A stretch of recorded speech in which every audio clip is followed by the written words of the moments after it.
आज आम आलोचना करवा कीचकबद्धर चतुर्थ स्वर्ग विषय। ता पूर्व आलोचना करते प्रथम स्वर्ग, द्वितीय स्वर्ग एवं तृतीय स्वर्ग। तो वर्तमान आम आलोचना करवा कीचकबद्धर चतुर्थ स्वर्ग विषय। तो जो समय सुरेंद्री पाखक जाइए दासी चपला सुरेंद्री मना कर देथिले। सुरेंद्री कही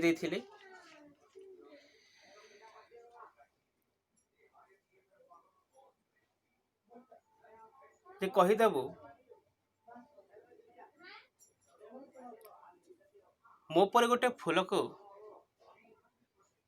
कानर कुसुम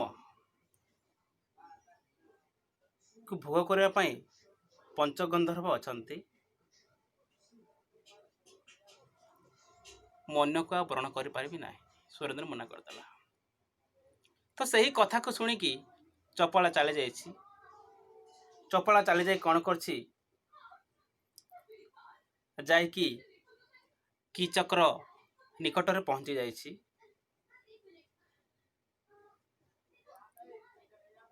चपला कही जिते बुझेले मध्य सुरेंद्री बुझिले नहीं। केते प्रकार बुझिले मध्य से बुझिले नहीं बोली कि कीचक को से कहले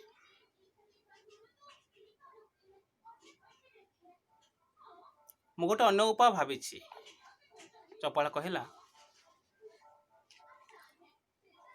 जे मु गोटे अन्य उपाय भावी बोली कि से कही कीचक कही। चपला कहला कीचक जे मु अन्य गोटे उपाय भावी। से उपायटी हूँ जे रानी पाखक जाइकी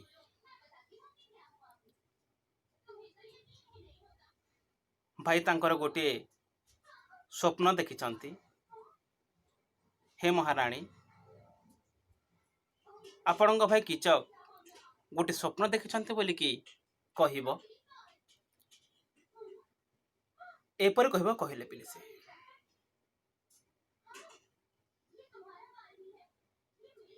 से कहले से नारी को से स्वप्न देखिछंती कीचक ताहाको केवल से देखिए स्पर्श करेंगे ना। कहीदेव जहाँ स्वप्न देखी केवल से देखिए स्पर्श करेंगे ना। जाकि जनइबू ए कथा बोलिक से ताकू बुझिले से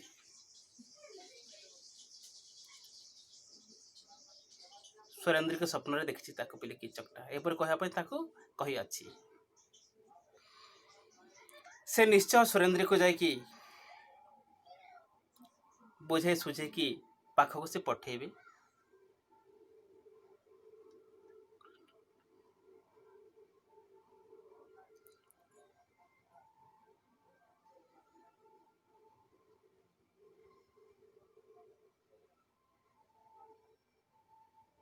तो कौन करछि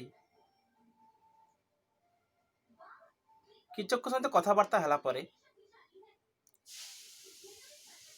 निश्चय तापर सुरेंद्री तांकर होई पड़िबो।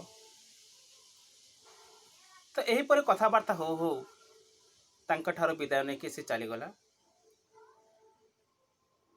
एवं जाकि सुदेष्टा पाखर जाकि पहुँचिले चपला। कीचक सहित कथबार्ता होथिला। कथबार्ता हला परे जाकि ता सहित रानी सुदेष्टा सहित जाकि सब कथाटा जड़ू अच्छी। रानी को कहला महाराणी, आपणक भाई कीचक राति रे स्वप्न देखिछंती सुरेंद्री को। स्वप्न केवल किछि कहि नांती, केवल ताको देखिबे स्पर्श करिबे नाही। सब दुखर कथा सुखर कथा जणे देछि चपला दासी सुरेंद्री को सुदेष्टा को। रानी यह शुणिकी पूरापूरी से विचलित हो पड़े। भाईंगर कथा शुणिकी से पूरापूरी विचलित हो पड़ती। रानी कहीं सुदेष्टा जानी जे सुरेंद्री होती गोटे पतिव्रता नारी। କାହିଁକି ନା ସେ ସତର୍କ କରିକି କହିଥିଲେ ସେ ସାମାନ୍ୟ ନୁହେଁ ପବିତ୍ରତା ମହିମା ରହି ନ ପାରେ ତହୁଁ କାହା ଗରିମା।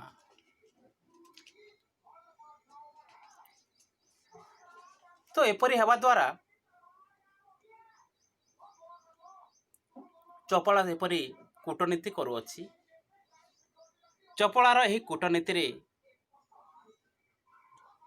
ରାଜି ହୋଇଗଲେ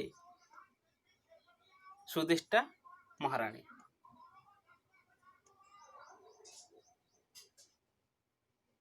ସୁରେନ୍ଦ୍ରକୁ ଡାକିଲେ ମହାରାଣୀ ଏବଂ କହିଛନ୍ତି ମଧୁଚଷକ ଯା, ଏ ମଧୁଚଷକ ନେଇକି ଯା, କିଚକ ପାଖକୁ ଧରିକି ଯା ବୋଲି ତାକୁ କହିଲେ ପିଲେ ସେ। ଦେଖ, କିଚକ ପାଖକୁ ଯିବୁ, ଡରିବୁ ନାହିଁ, ସେ ତତେ କିଛି କରିବ ନାହିଁ ବୋଲି କହିଲେ ପିଲେ ସେ। କାହିଁକି ନା ସେ ଗୋଟେ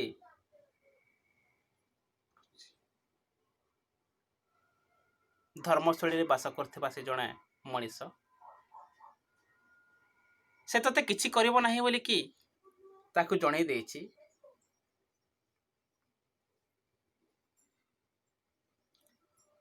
ଧାର୍ମିକ ପ୍ରତି ସଦା ସର୍ବଦା ସେ ସାହାଯ୍ୟ କରିଥାନ୍ତି କିଚକ। ତେଣୁ ପାଇଁ ନିର୍ଭୟରେ ତୁ କିଚକ ପାଖେ ଯା ବୋଲିକି ରାଣୀ ସୁରେନ୍ଦ୍ରକୁ କହିଛନ୍ତି ପିଲେ। ରାଣୀ ସୁରେନ୍ଦ୍ର କହିଦେଲେ ଭୟ କରିବାର କିଛି ନାହିଁ ସୁରେନ୍ଦ୍ରୀ, ମୋ ଭାଇ ହେଉଛି ପୁରାପୁରି ଧର୍ମବାନ ପୁରୁଷ। ଏ ଧର୍ମର ମୁକୁଟ ପୁରାପୁରି ସେ ପରିଧାନ କରିଛି, ଡରିବାର କିଛି ନାହିଁ ବୋଲିକି ସେ ତାକୁ ବୁଝିଦେଲେ ପିଲେ ସେ। ରାଣୀଙ୍କର କଥାକୁ ସେ ଆଉ ଭାଙ୍ଗି ପାରିଲେ ନାହିଁ ସୁରେନ୍ଦ୍ର ପିଲେ। ରାଣୀଙ୍କର କଥାକୁ ଭାଙ୍ଗି ପାରିଲେ ନାହିଁ ସୁରେନ୍ଦ୍ର।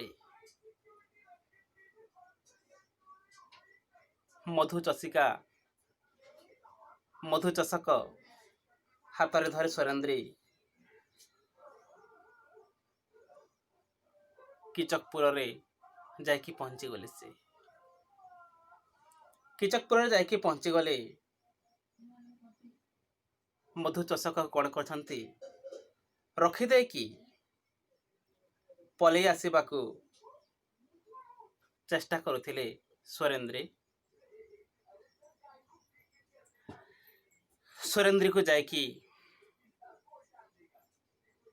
ଦୌଡ଼ିକି ଧରିବାକୁ ଚେଷ୍ଟା କରିଛନ୍ତି। ଆଗରେ ସୁରେନ୍ଦ୍ର ଦୌଡୁଛି, ପଛରେ ତା ପଛରେ କିଚକ ଦୌଡୁଛି ପିଲେ। ଏମିତି ଦୌଡ଼ାଦୌଡ଼ି ମଧ୍ୟରେ କଣ ହଉଛି,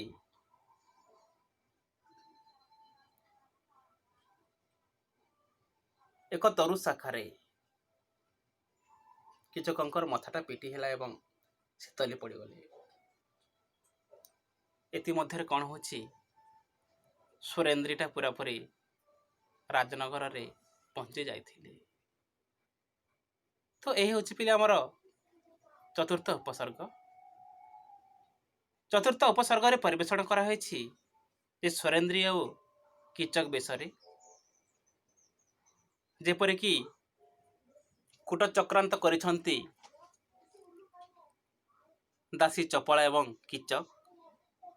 ସେହି କୂଟ ଚକ୍ରାନ୍ତର କଥା ଯାକେ ଜଣେଇଛନ୍ତି ସୁଦିଷ୍ଟା ରାଣୀକୁ। ସୁଦିଷ୍ଟା ରାଣୀ ସୁରେନ୍ଦ୍ରକୁ ବୁଝେଇ ସୁଝିକି ପଠେଇଛନ୍ତି କିଚକ ପାଖକୁ। କିଚକ ଧରିବାକୁ ଚେଷ୍ଟା କରିଛି, କିନ୍ତୁ କିଚକ ଧରି ପାରିଲେ ନାହିଁ। କିଚକ ପାଖରୁ ପୁରାପୁରି ଖସିକି ପଳେଇ ଆସିଥିଲେ